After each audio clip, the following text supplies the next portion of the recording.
Hi again, everyone. Welcome to Inside Sports. I am Mark Keller. Happy to have you with us this week.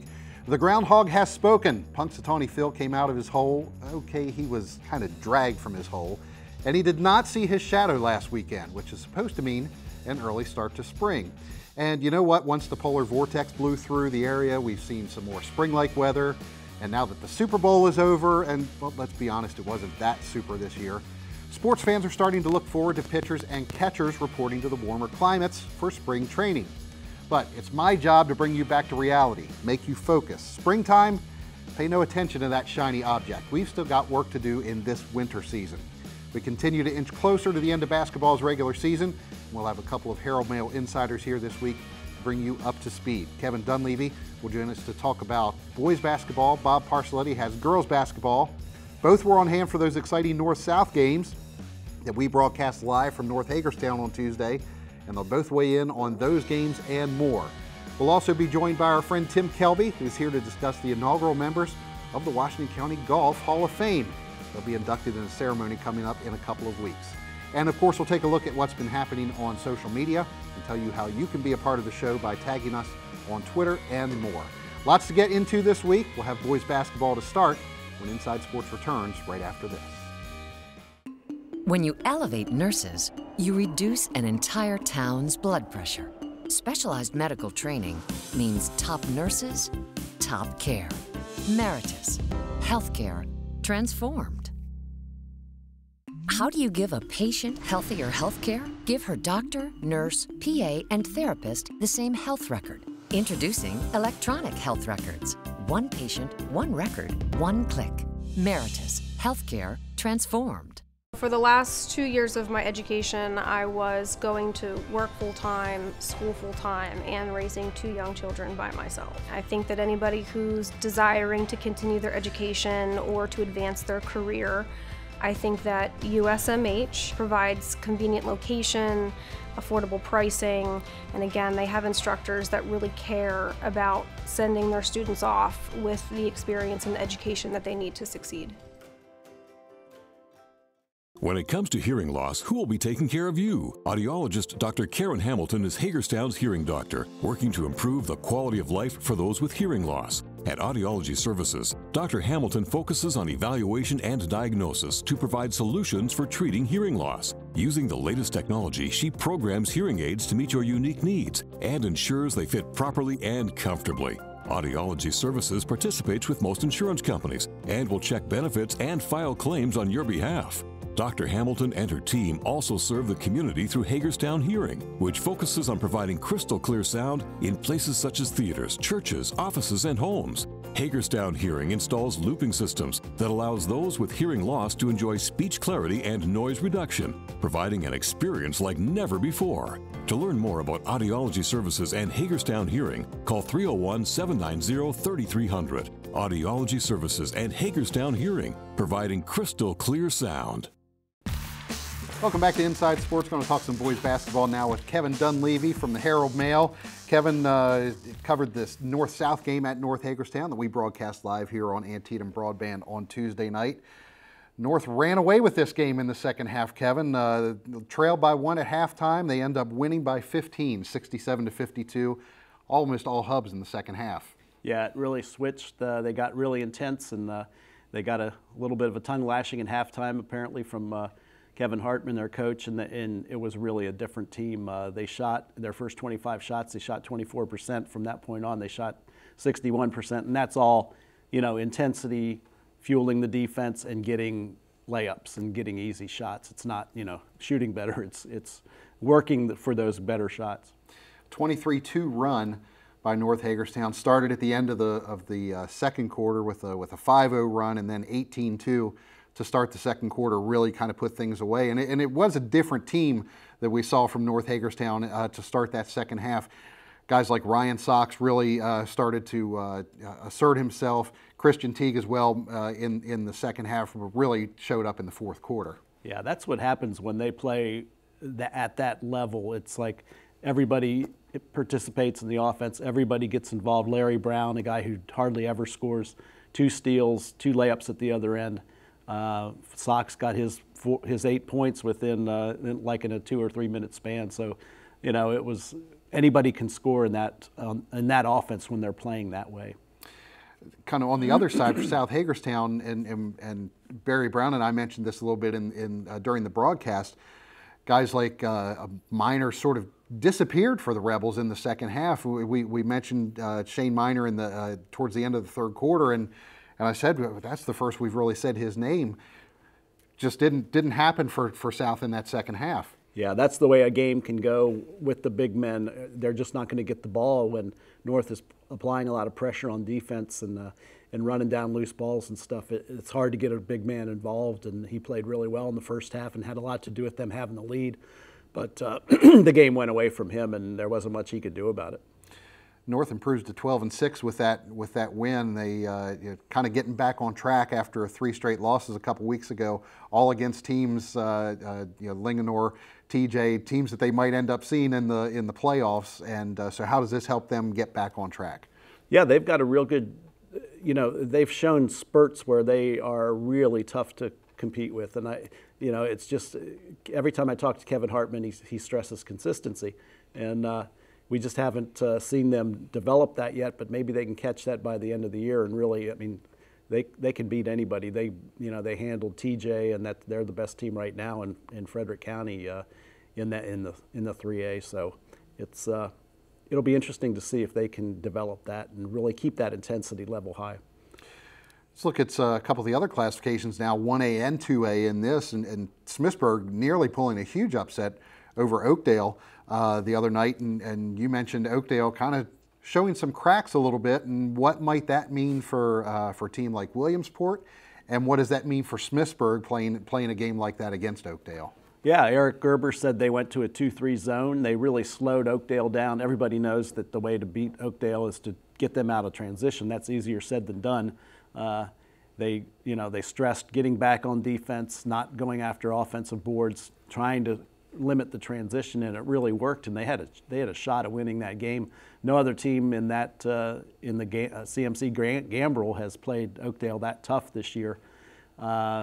And that's a good sign for a team like Williamsport because, a likely region final in the 2A West could be Williamsport and Oakdale, though Oakdale is going to have to get their hands full with Century and Liberty are also in their region. Both of those teams, I think, have 3 losses each, and they're probably the 2 best teams in Carroll County. And for Smithsburg, having that, they're in a section that is winnable. That 1A West Section 2, you mentioned no team over 500 in there, so does the confidence of playing a team like Oakdale tough, how does that help them going forward? That helps them tremendously with 3 sophomores in the starting lineup. They're just kind of realizing how good they can be and what they're doing best, with the new starting 5 on the floor, basically. And they've tightened their rotation a little bit, and I think that's probably helped them too. They're a threat. Anybody's a threat in that 7 teams with none with a winning record. The wild card, of course, is the Baltimore team, New Era.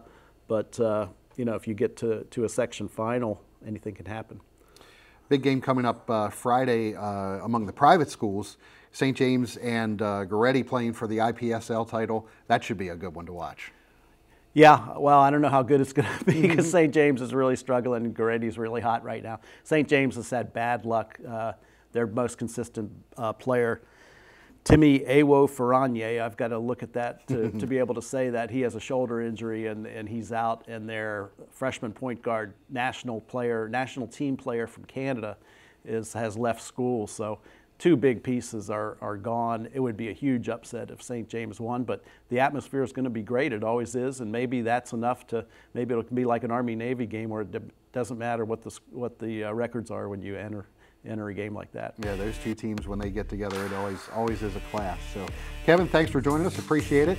We'll have Bob Parcelletti to talk some girls basketball coming up right after this break. We've been coming to Rick's for about 3 or 4 years. The staff at Rick's is wonderful. It is the cheers of Hagerstown. Everybody knows your name. They've actually become a lot of our friends. Treat you like family. They know you by name. It's nice to be able to go somewhere as quality as this that's not a chain restaurant. The food is unique. They get creative. It's fresh food. And they make great drinks. The word is in. Local, casual, and always epic. That's Rick's Cafe. For decades, Antietam Media Services has been committed to bringing our county local coverage of the events that make us unique. And this winter is no exception with our coverage of boys and girls high school basketball action. Tuesday night, we're bringing you live boys hoops action as the South Hagerstown Rebels travel to Williamsport to take on the Wildcats. Pre-game at 6:45 on channels 806 and 6 and on the WCL TV on the Go app available for your mobile device. And don't forget to join Mark Keller for Inside Sports every week on Antietam Broadband. Welcome back to Inside Sports. Shifting gears now from boys basketball to girls, and we have Herald Mail insider Bob Parsletti with us. He was on hand at North Hagerstown on Tuesday night for what might turn out to be the game of the year in girls basketball here in Washington County. A 65-55 double overtime win by South Hagerstown as the Rebels snap a 40-game losing streak. It had been almost 2 full calendar years since South had won a girls basketball game. And Bob, it was an exciting night at North Hagerstown. It was surprisingly exciting. I mean, it looked like it was going to be the same old game when North goes out there and outscores them 16-3 in the first quarter. And then suddenly it turned around and South really took control of that game, starting with the defense they played in the second quarter. And the thing that struck me was, for a team that had lost 40 in a row and hadn't won at all this year, they got more confident as the game went on. Well, let's talk about that defense. What was the shift that Coach Helen Mency made defensively from the first quarter to the second? Well, they basically went to a 2-3, which is not your, that's your pedestrian defense. I mean, that's the one that everybody learns to run when they're a kid and everything. But what they did, the one thing I caught immediately was that the girls that were playing on the edges of that defense were going out and contesting players more. I mean, they had to go out and get Madison Mertz because she likes to shoot the 3. And they were going out and contesting things and forcing them to dribble and pick up the dribble and have to pass. So that sort of disrupted, I think, North a little bit. The other thing, which Helen told me when I asked her about it, was they were doing what they called the jump defense, or run and jump. And what they were doing was getting the girls that were on the front to go and run and jump at the person who caught the first pass and cutting them off and disrupting everything because they were putting pressure on them without really pressing. And there's, I put a video up on our website of Paige Whittington who used that, and she made a big steal to go and drive it down the other way. So all of a sudden this 16-3 game turns to be 21-18 at the half, and all of a sudden South High is in this game because of this defense. And it's something that kind of wore on, made North look kind of Los Angeles Ram-ish the rest of the game. You mentioned confidence and how you get confidence when you're on a 40-game losing streak, and of course not all these girls part of that entire streak, but there was no shortage of big plays for the Rebels. You mentioned Paige Whittington. She hit a couple huge foul shots at the end of regulation. She hit and I mean, she's a freshman. She was the leading scorer. I talked to her after the game. I was giving her a hard time. I said, you did everything great, but shoot your layups. Because she had a tendency to dribble down, and she got too far underneath the basket, and she would get rejected by the backboard. And she looked at me and smiled and said, but I got fouls. So, I mean, she knew what she was doing. It's the style she plays. The 3 games that I've seen them play, she's the one that pushes the ball up the floor. It's just that they haven't meshed. And yesterday there was just this confidence, and I think it's been the game that that South was pushing for at this point of the season, because they kept talking about the idea that this was a game they knew they could win if they played together, and they've been trying to play together, and they know that they have deficiencies where they can't compete against some teams because of whatever, But this game, they were dialed in, and they wanted it because it's the North-South game, and it's the rivalry, and they've been hearing it forever, and that carried them. And I think that when they got to the point where they actually got the lead again, because they got the lead at the beginning of the third quarter, all of a sudden it became a battle, you know. And, you know, to consider that 3 of their top frontline players, 3 of their players that play a lot, fouled out in about a 80-second span at the end of regulation, and they still pulled out overtime, and they still pulled out the tie at the end with a shot by Carson Shipway, a 3 at the buzzer. Says a lot of what they did in the course of probably the last, say, 18 minutes of the game.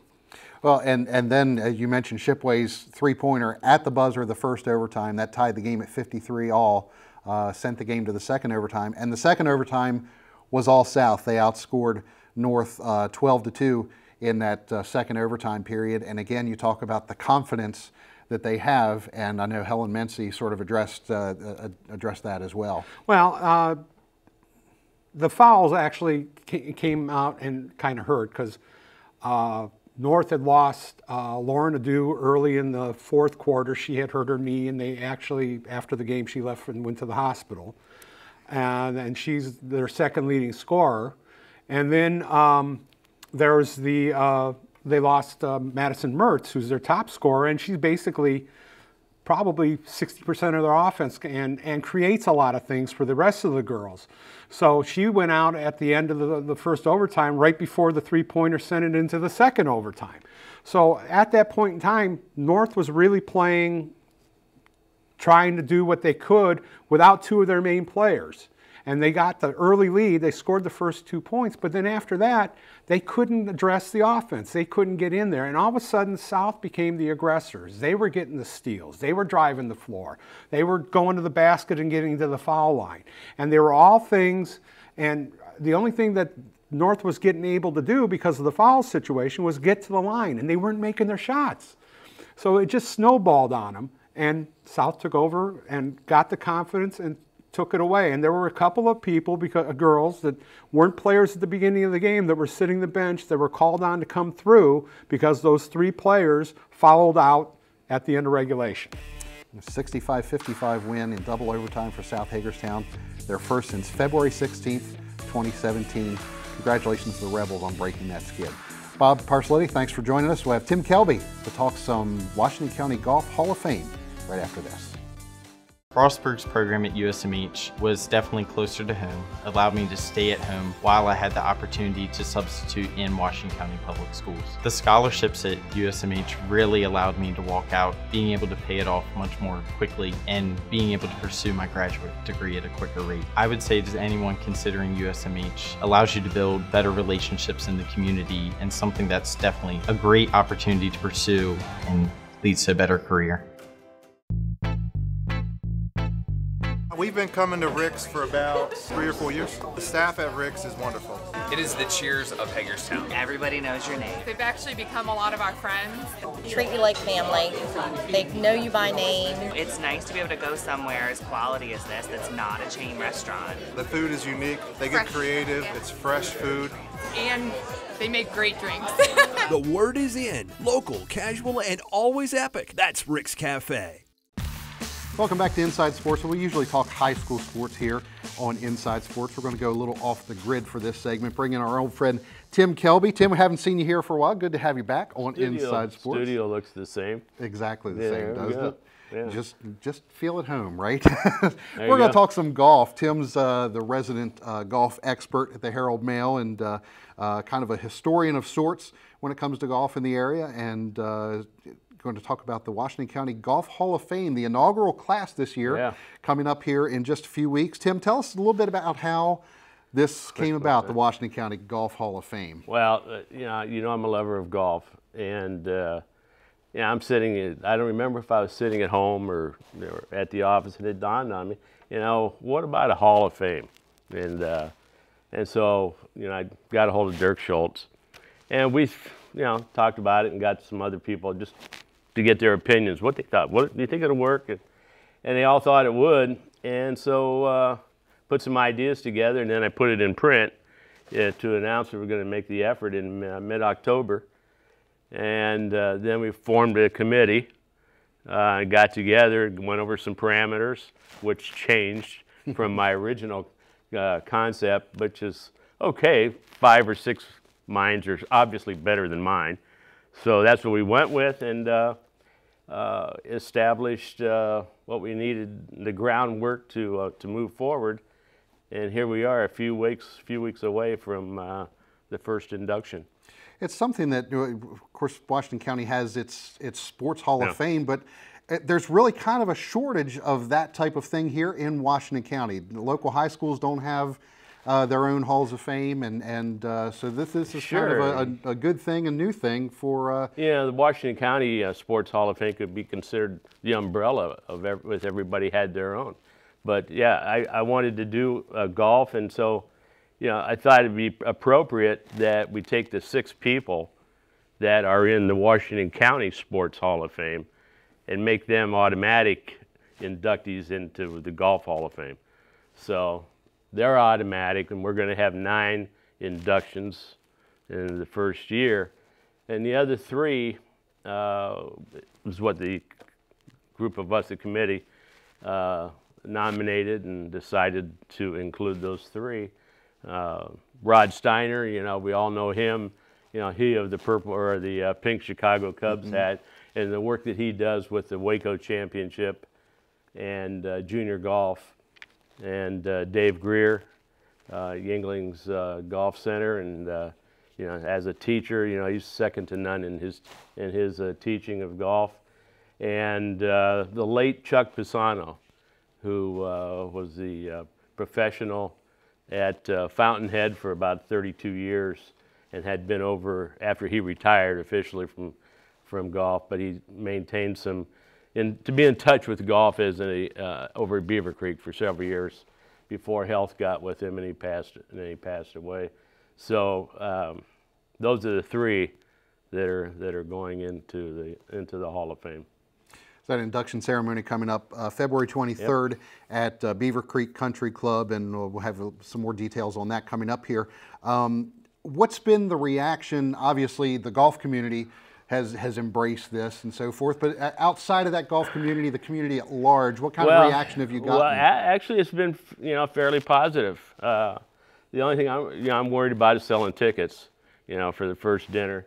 Now that we've been able to get some people involved.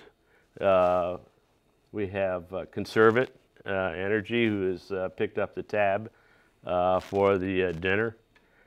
We have an anonymous individual or 2 that are paying for all of the plaques to the inductees.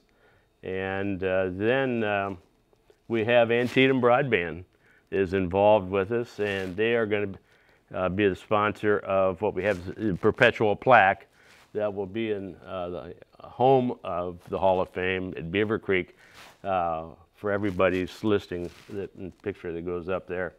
So and we have several other donors, on individual basis for this and that. Mark Dietrich is printing up, giving us all new Hall of Fame shirts. So it's been fairly. I'm satisfied with it. I know this is something that's kind of right in your wheelhouse. I know before you came to the Washington County area, from the Cleveland area originally, this sort of event, planning a banquet of this type, is something you did quite often, for high school athletes. Yeah, for close to 30 years. My father and I, we ran up in Lake County for high school football, and for girls and boys basketball. We ran yearly awards dinners with huge speakers, Woody Hayes, when we had the inception, to Clark Kellogg in basketball. So yeah, it was very big, and those were dinners where we went to the whole, selling tickets, 350, 400 people there, table arrangements, and then obviously all the pictures and the awards, and getting people involved financially. So it was huge, and I loved every minute of it. So it's basically the concept that I'm following right here, only not quite on that level yet.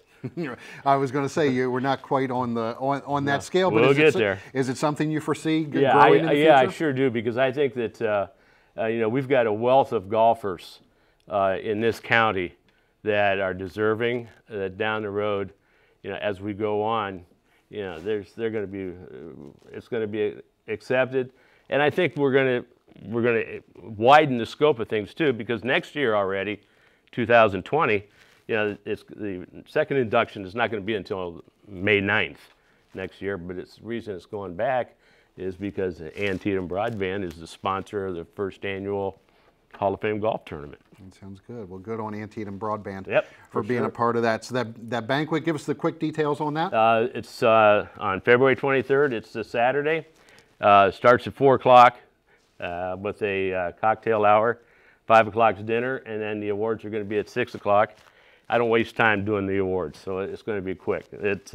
But if anybody would like to get tickets, they are available at each one of the clubs here. Fountainhead, Gingling, Black Rock, and at Beaver Creek. They're $20 an individual. And if there's a couple that wants to pay $40 to guarantee seating together, then come and get them. All right. But that's the deal. Okay. Tim Kelby, thanks a bunch for joining us. Thanks. Appreciate it. And good luck with the Golf Hall of Fame. Thanks so much. All right. Stay with us. We'll have the social media segment coming up right after this.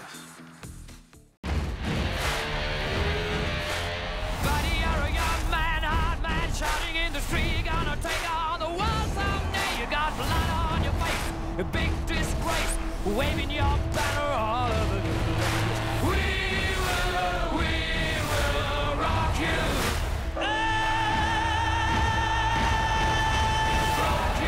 Bohemian Rhapsody. Digital customers, tune to Channel 1 to get started.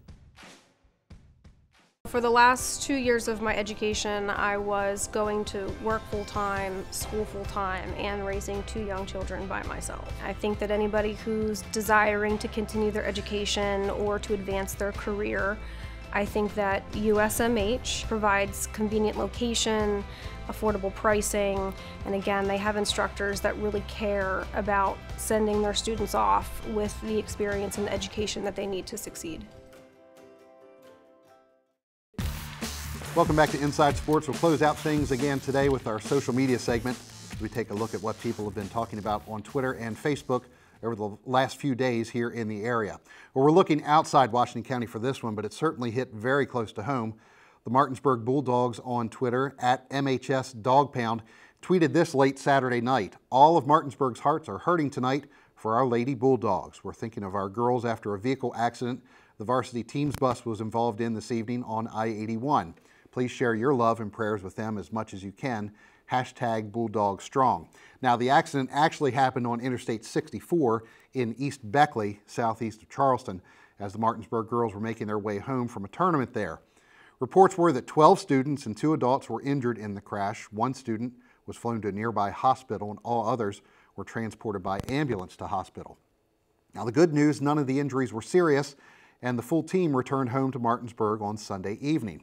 There was an outpouring of support from around the area on social media as athletes, coaches, and officials throughout West Virginia and here in Washington County too posted well wishes to the team and the community. It was heartwarming, to say the least, to see such thought and care during what could have been a horrific time. If you're heading out to a game or a meet or a match, remember to reach out to us or tag us on social media. Let us know about all the cool stuff that happens before, during, and after the games or events. On Twitter, we are at Inside Sports OL. On Facebook, Instagram, and Snapchat, it's at Inside Sports Now. Whether it's a picture, video, or even a meme, we want to see it. If you do that, we could include your social media post in this segment next week. And in case you missed our live coverage of the North-South boys basketball game from North Hagerstown on Tuesday, you have several chances to catch the rebroadcast right here on WCL-TV, Channel 6 and 806. We'll replay the game Thursday, February 7th at 9 p.m., and Saturday and Sunday, February 9th and 10th, both at 10 a.m. And don't forget, you have 2 more chances to see live basketball right here. Barry Brown and I will have the call on Tuesday, February 12th, when we see South Hagerstown on the road again, this time playing at Williamsport. And our final game of the season is Monday, February 18th, as the Clear Spring boys play at Smithsburg. That's live here on Channel 6 and 806, or you can download the WCL-TV on-the-go app to live stream the game from your phone or tablet, or view other games and programs, including this one, on demand.